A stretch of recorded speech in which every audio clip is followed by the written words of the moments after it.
may not feel like your prayer is working, but it's working. It may look like the total opposite of what you've been believing for. And it also may seem like God is not even moving on your behalf. So we're in 2 Chronicles 10:15. 2 Chronicles 9 is when Solomon dies and his son Rehoboam becomes king. Now in 1 Kings 11:28 through 29, track with me now, there's a young man named Jeroboam who Solomon favors and gives him a position of authority. This same Jeroboam gets a prophetic word saying that he is in fact going to be ruler and not Rehoboam. Well, let me preface it by saying he's going to rule 10 of the tribes and Rehoboam is going to rule 2 of the tribes out of the 12 tribes, right? So we fast forward to 2 Chronicles 10:15, and Rehoboam is king. He's king over all 12 tribes. And so the question is, remember I said God is hearing, God is answering your prayer. This young man could feel like I didn't even seek this prophetic word. I didn't even seek anybody to tell me that I was going to be king. But God, since you told me I was going to be king, then why am I not king over 10 of the tribes? That could have been his conversation. I don't know if it was.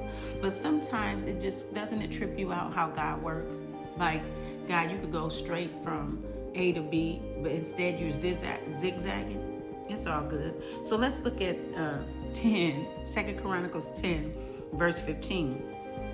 When Rehoboam becomes king of the 12 tribes, he calls the elders and he seeks counsel because the people come to him and say, your dad was kind of hard on us. We're asking you if you could be a little bit softer and just, treat us differently than your dad did and we'll serve you.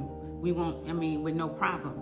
But then Rehoboam calls his friends whom he grew up with and asked them what they thought.